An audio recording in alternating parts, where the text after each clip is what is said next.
Hola amigos, bienvenidos a DC Comics. Aquí les traigo Uncanny X-Men número 30, con guión de Gail Simone y arte de Roger Antonio. Aquí está la lista de reproducción. Espero que les guste. La historia comienza en Haven Parish, Luisiana. Una patrulla avanza por un camino. Los dos oficiales comprueban que no hay por dónde seguir y comentan que el trayecto ha sido una pérdida de tiempo. Uno de ellos se comunica por radio para informar que han llegado a un callejón sin salida. No hay señales de Virgil Thomas ni de ninguna otra persona. Del otro lado, le responden que el jefe ordena revisar la colina. El primo del alcalde está desaparecido. Los oficiales toman sus armas y salen a revisar la zona, mientras comentan que Virgil debe estar ebrio en alguna parte. Ambos continúan su recorrido, mientras hablan sobre la luz de las estrellas. De pronto, se topan con algo. Creyendo que se trata de Virgil, le ordenan que vaya con ellos. Sin embargo, se dan cuenta de que no es Virgil Thomas. O, al menos, ya no lo es. Virgil está atrapado entre extraños tentáculos blanquecinos que se introducen en su cuerpo, sus ojos y su boca. Entonces, una luz roja absorbe a uno de los policías y lo eleva por el aire. El oficial levita bajo la luz, ahora rodeado por los mismos tentáculos blancos, y le suplica a su compañero que no deje que ese extraño ser se lo coma, en el inicio de la historia llamada Marte necesita mutantes. Al día siguiente, a la salida del colegio, Becca le dice a Sofía que no va a contarle por qué Remy está yendo a recogerla, pero igual se lo dice. Ella le está consiguiendo un regalo para el baile de esa noche. De pronto, una chica llamada Shandy le pide a Valentín que espere un segundo y le pregunta si tiene pareja para el baile. Valentín le responde que lo siente, pero tiene novia. Jotaro explica que vive en Alaska, en una fábrica de robots. Se llama Heidi, tiene los ojos de dos colores distintos y puede hacer cubos de hielo y quemar cosas. Shandy se marcha llorando y le dice a Valentín que podía haber respondido simplemente que no, sin inventarse una novia en Alaska. Valentín le pide a Jotaro que la próxima vez no aclare nada. Él solo responde que las emociones son un veneno. Más tarde, Remy y Becca entran en una tienda de objetos de segunda mano. Remy le pregunta si no prefiere comprarle flores a Sofía, pero Becca le explica que a ella le gustan las cosas del espacio, las naves, los robots y los alienígenas. Entonces, se detiene frente a una vitrina y pregunta por una figura de juguete cuya caja dice My Little Mutie, mi pequeño mutante. Para los conocedores, una mezcla entre Mi Pequeño Pony, Gremlins y Chucky. El encargado le explica que esas figuras estuvieron de moda hace algunos años y que todo el mundo compró demasiadas. Ahora solo los raritos las coleccionan. Becca escucha eso y sale del lugar, corriendo. Remy, furioso, le pregunta al encargado por qué le dijo algo así a una niña. El hombre se planta frente a Remy y le pregunta si tiene algún problema. Empuñando un bate de béisbol, agrega que puede marcharse o quedarse para que le rompan la cabeza. Remy le quita el bate y le responde que podría intentarlo. Fuera del local, Becca está sentada en el suelo, cabizbaja. Cuando Remy sale, Becca le pregunta si así es como el mundo los ve. Remy saca un juguete y le explica que el hombre de la tienda se lo dio para ella. Añade que el mundo está lleno de gente rota, pero que Becca tiene algo que ese hombre jamás podrá tener: un alma.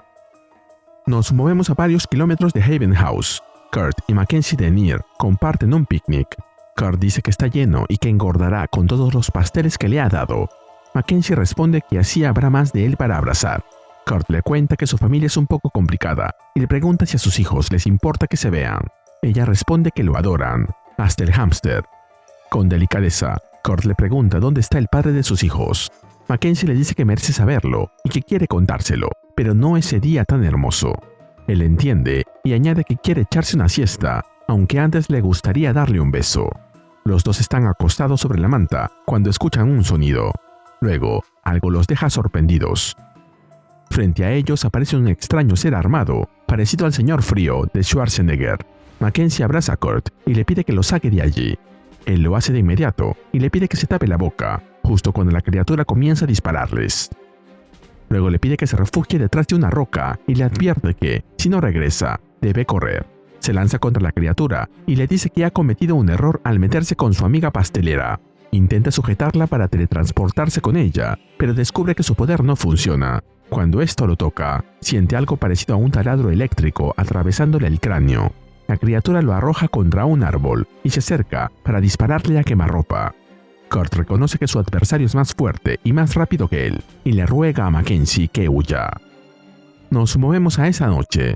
Jotaro, frente a la entrada de una casa, le pregunta a Jubilee qué debe hacer, qué debe decir ¿Y qué pasará si la chica quiere casarse con él y besarlo en la boca? Él ni siquiera está completamente vivo. Jubilee le dice que lo hará bien. Solo tiene que ser amable y decir algo lindo sobre sus zapatos. También le pregunta de dónde sacó el smoking y Hotaru responde que simplemente lo desenterró. Mientras se aleja, Jubilee piensa que Hotaru apenas está aprendiendo lo que significa preocuparse por lo que piensan los demás. Hotaru llama a la puerta y un hombre abre.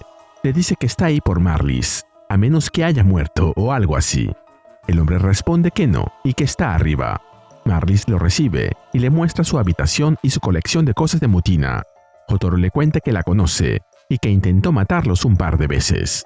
Luego mira sus pies y le dice que lleva zapatos, lo que es algo bueno. Nos movemos a la prisión de Greymalkin. Banshee, Quicksilver y Money conversan. Quicksilver comenta que es hora de actuar, pero Money le pide que la espere a que termine de comer, ya que Corina alimentaba a los prisioneros con algo parecido a desechos industriales.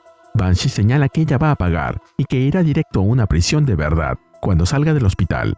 Money admite que, de algún modo, siente lástima por ella. Su hermano era horroroso y entiende ese dolor. Mientras se marcha, Banshee le dice que debería conocer algún día a su primo Black Tom. El alcaide hirió a su hija. Tiene suerte de seguir con vida.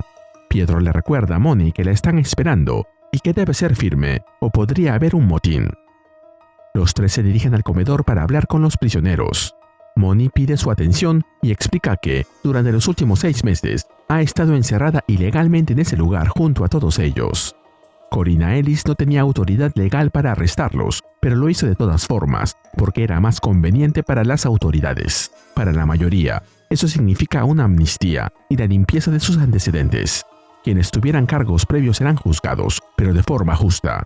Les pide paciencia mientras se organiza su liberación y anuncia que sus collares inhibidores serán desactivados. Blob pregunta quién los obligará a quedarse. Money responde que ella, y pensaba que eso había quedado claro.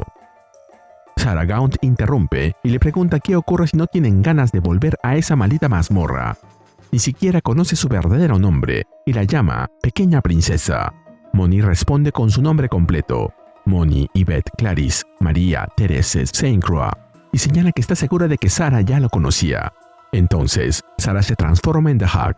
Las mesas del comedor salen despedidas, mientras Sarah le dice que ya aplastó a 2 de sus amigos más poderosos. Ahora es el turno de ella. Blob se emociona, pero Money le enfrenta sin retroceder, y le dice que también puede llamarla por su nombre más corto.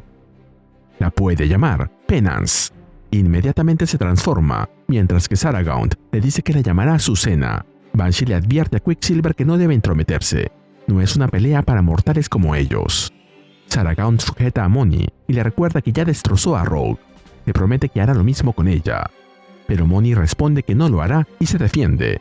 Sarah Gaunt se queja de que haya rasgado su hermosa piel podrida. Money alza a Sarah Gaunt y la arroja al suelo. Luego amenaza con golpearla con una mesa, pero Sarah vuelve a su forma humana y le ruega que se detenga. Money estrella la mesa contra el suelo, mientras le repite que ya se lo había dicho. No debe burlarse de las princesas. Entonces, Money pregunta si alguien tiene alguna duda. Solo Blob se atreve a responder: no tiene ninguna. Nos movemos a la escuela parroquial de Haven. Logan llega al baile en motocicleta con Valentín. Menciona que todos estarán ahí como chaperones. Espera que no le moleste. Valentín le dice que, en realidad, es agradable tener a un adulto que se preocupa de verdad. Luego le pide un minuto antes de entrar.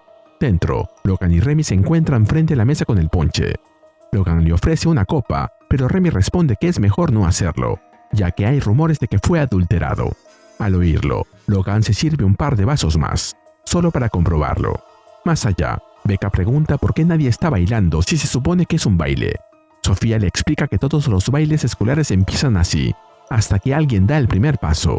Entonces, Becca le pregunta si quiere bailar con ella. Sofía accede y activa sus poderes para convertirse en una bailarina de ballet. Mientras bailan, Becca recuerda que su madre quería que fuera bailarina, pero nunca le permitió tener pareja ni tocar a nadie. Eso cambió cuando llegó Sofía, brillante y hermosa. La canción que suena no es más que música electrónica moderna, pero en los brazos de Sofía siente que está escuchando a Chopin. Por otro lado, Hotaru le cuenta a Marlies que él también sabe bailar. Psylocke le enseñó. Ella hace cuchillos. Marlies sonríe y le dice que será un placer bailar con él. Como comentario, Psylocke le enseñó a Jotaro a bailar en el Hellfire Vigil, la vigilia Hellfire del año pasado, que puedes encontrar en el canal. Mientras tanto, fuera del baile, Valentín espera. Alguien se acerca y comenta que quizá los bailes han cambiado desde la última vez que estuvo en uno, pero supone que todo debería ocurrir dentro. Valentín responde que esperaba que apareciera alguien especial.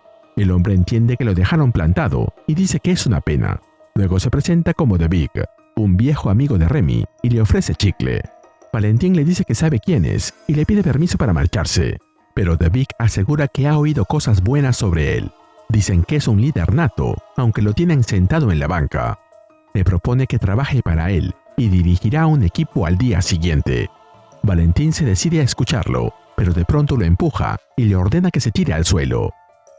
Si aprecias lo que hacemos en Ryuse Comics, regálame un me gusta, suscríbete y activa la campanita. Gracias. Saludos a Juan Pablo Vaticán 7825. Frente a ellos aparece un horrible ser insectoide. The Big pregunta si podría tratarse de un Rogaru, pero Valentín lo corrige, es un guerrero Brut.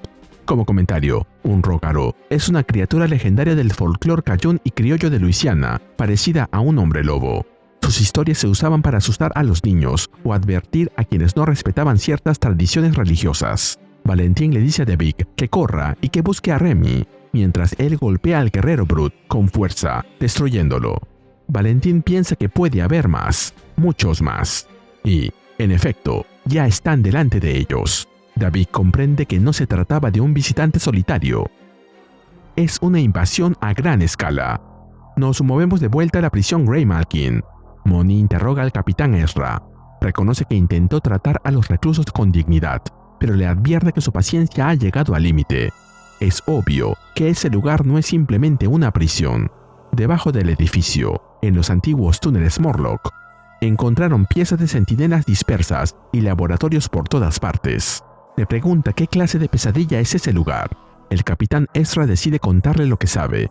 No es una prisión, sino algo parecido a un laboratorio de pruebas cosméticas, con mutantes en lugar de conejos blancos. El nombre en clave del proyecto es Weapon Xfinity, Arma Xfinito, y lo que hacían ahí era intentar fabricar más Wolverines. Y mientras vemos a Moni sorprendida, procesando lo que acaba de escuchar, se nos cuenta que, en el próximo número, veremos El Diablo Conocido. Este número me dejó bastante dividido, porque cuando se centra en los chicos y en su vida diaria me gusta mucho, pero en cuanto vuelve a Greymalkin siento que la historia se queda dando vueltas sobre algo que ya debería haber terminado. Todo lo del baile fue, sin duda, lo que más disfruté. Becca y Sofía juntas son muy tiernas, y su baile no queda solo como una escena romántica. Para Becca significa poder tocar a alguien, confiar y vivir algo que antes su madre le había negado. Por eso también pega tanto la escena de la tienda, cuando pregunta si así es como el mundo los ve, como monstruos. Remy respondiéndole que ella tiene un alma y ese hombre no. Fue una forma muy simple de consolarla, pero justo por eso funciona. Jotaro también se roba varias escenas. Es rarísimo, incómodo, y a veces parece que va a decir lo peor posible. Pero se nota que de verdad está intentando aprender a estar con otra persona. Su cita con Marlies fue divertida, aunque también tiene algo bonito, porque él apenas está entendiendo qué significa preocuparse por lo que alguien piense de ti. Me gusta además que los adultos estén cuidando a estos chicos, y no mandándolos directamente a pelear. Logan, Remy y Jubilee tienen pequeños momentos que dicen bastante sobre el tipo de familia que están formando. La invasión alienígena todavía está empezando, pero el arranque fue fuerte, y deja claro que esto puede ponerse muy feo. Lo de Kurt es lo que más me preocupa, porque esa criatura no solo era más fuerte y rápida, también consiguió impedir que usara bien su poder, y le hizo sentir como si le perforaran la cabeza. No sé si este enemigo tiene relación con los Brut, o con lo que encontraron debajo de Greymalkin, pero espero que sí, porque ahora mismo hay demasiadas historias avanzando por separado, y lo de Moni sigue sin convencerme. Después de todo lo que vivió, verla controlando una prisión mutante resulta extraño, aunque esté intentando liberar a la mayoría. El descubrimiento de Weapon Xfinity puede dar juego, pero fabricar más Wolverines es algo que ya hemos visto de distintas formas. Ahora quiero saber si Laura aparecerá, si los alienígenas tienen algo que ver con esos experimentos, y, sobre todo, cuándo van a cerrar de una vez la historia de Greymalkin. Y así llegamos al final de este video. ¿Qué te pareció este número? dímelo en los comentarios y mandaré saludos en el siguiente video de Ariose Comics. Nos vemos allí.